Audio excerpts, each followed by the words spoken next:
Three things makes a movie outstanding for me. First is the storyline. When a movie has a very good storyline, I don't care how long the movie is. If you like, let it be 21 season. As long as it has perfect storyline, I would follow up. Second is the casting.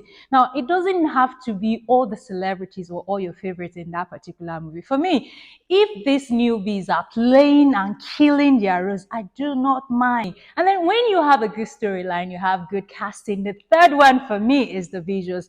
Now, the visuals comprises of the cameras used for the shooting of that particular movie, the shots, the drone shot, the angle shot. I'm a camera person, so I know when a movie has good shots. Now, aside the shots, there is also the setting, the background, the location, and then the editing. Now, this three combination makes a movie superb for me. Now, why am I saying this? In recent time, just recently, a few weeks ago, Nollywood came out with this wonderful movie. Now, I'm saying wonderful because by all standards and my standard, this movie has proven to be outstanding. The cinematic were good. I mean, the cinematography was top notch. Now, they had a perfect storyline. This movie literally took me from every single point to the other. There was every details you needed to know. Even the little things, my goodness, counted in this movie, and it was everything for me. Now, it be the storyline, perfect casting, and then the cinematography was complete. I'm talking about the movie Madame Koi Koi on Netflix. Now, this movie came out 2 weeks ago, and it first started by airing the first episode of the movie. Now, I wanted to ask why would you even put this movie with just one episode? Now, Madame Koi Koi on Netflix is centered around a boarding school. By the way, that movie was shot in Abeokuta, and I am so proud right now. When you first hear the word Madame Koi Koi, it felt really funny, but not funny at the same time, because some of us are actually used to the word from our secondary school days. Well, the movie's Madame Koi Koi on Netflix was centered around a ghost who taunted the villagers in this movie. Some students as well who were found in dark places and somehow the movie projected that this particular ghost would be tormenting students in the dormitories. Now, the name Madam is actually not new to those of us who have attended boarding school in Nigeria.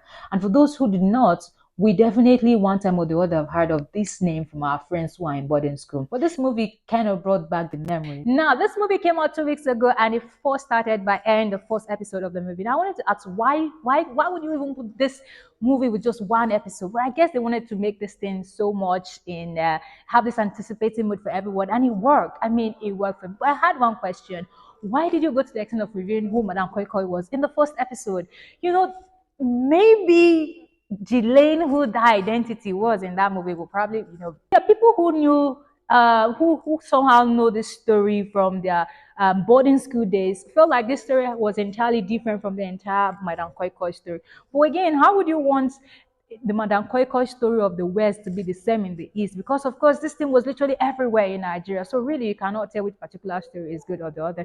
Now, why am I saying this and why do I want you to watch this? I need you to go to Netflix, look for Madame Koi Koi. Now, they release each episode every Monday. Last week Monday they released the first episode, and just this week another episode has been added to the series. Now go watch it and tell me what you think of the movie, because I think they had a very good storyline. Even if some people think that was not the origin of the real Madame Koi Koi in Nigeria, but the storyline was perfect.